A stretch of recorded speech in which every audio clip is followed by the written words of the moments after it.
This week we got the 5th through 8th grade boys, and we got a great turnout. It's the best numbers we've actually had so far.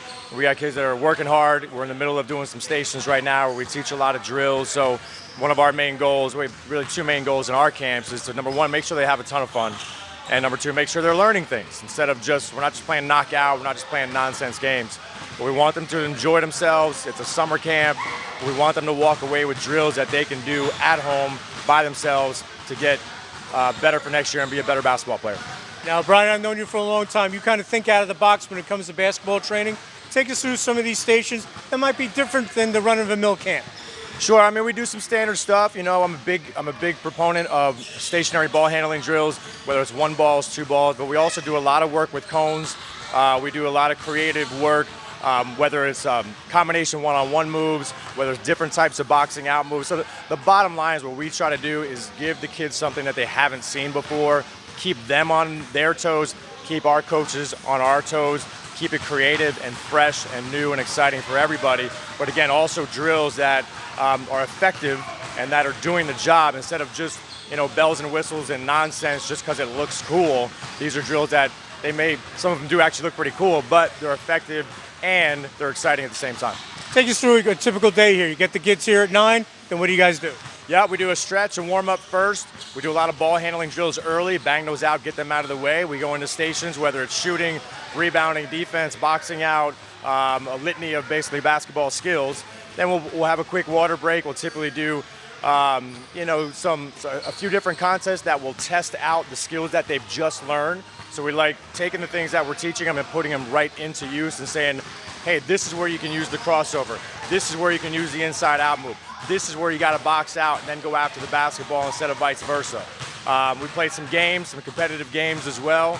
Get them through lunch period, have them relax a little bit. We do some more drill work, include some more contests and some games to wrap up, and we'll throw some neat nuggets in there. We'll have a coach's shooting contest. We got a coach's dunk contest, obviously on the smaller rims for some of these guys. So we have a great time. Always good. Yeah, talk about, just to elaborate, you said that you learned some skills that they can use outside of here. Because obviously you're not going to become a good player for being here 4 days. You'll become a good player from what you learn here and apply it to yourself. Correct.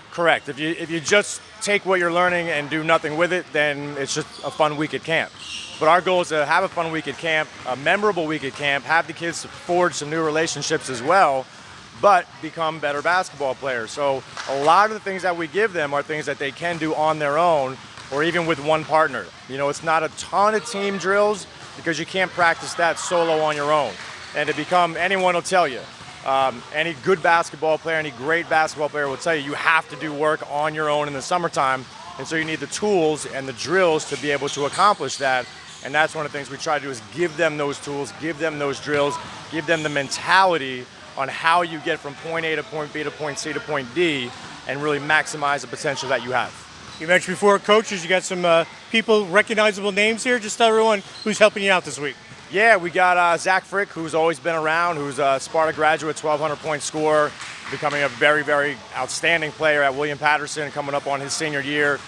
We got some high school kids this year. John McCluskey just finished up a great year at Opakon. We got Jason Zellner, Kittatinny, Jay Keller at Newton, and we got a couple that are kind of coming and going 1 day, 2 days here. So, these guys do a great job. They're very interactive with the kids. They're very knowledgeable about the drills that they're teaching. So they just like giving back as well because they were campers at one point and now they get to kind of turn the tables and give the knowledge back that they've been learning all their lives also. And obviously this isn't just a 1 week thing for you. You have stuff go out through the whole year. Let's talk about, you have a possible special guest coming in August. We'll talk about that, and if people want to get more info about what you do.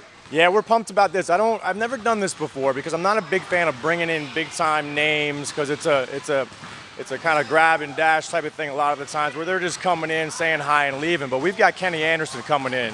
For those of you guys that are a little bit older, Kenny Anderson, former one of the best point guards ever to come out of New York City in the 1980s heyday. You got an All-American at Georgia Tech of the famed Lethal Weapon 3 with Dennis Scott and Brian Oliver, and then he was with the Nets for a good portion of his career and an NBA All-Star. So as a smaller point guard, I always gravitated towards a guy like Kenny Anderson. I actually still have his jersey from the early 90s that I wear, which is pretty interesting. But we've got him coming in on August the 13th. He's going to do a clinic for first through college players. We're going to break it up. And we also got a separate meet and greet as well if you just want to come by and say hello to Kenny. So we're very excited about that. You can go to BrianThomasBasketball.com, and there's a Kenny Anderson link on there. It's going to have all the information on there. So if you want to learn from an NBA All-Star, you want to get a chance to chat briefly with an NBA All-Star, August 13th, which is a Saturday, it'll be right here at the Sparta PAL building. And we're pumped. I'm just looking forward to hearing some stories from Kenny and watch him interact with a lot of the kids.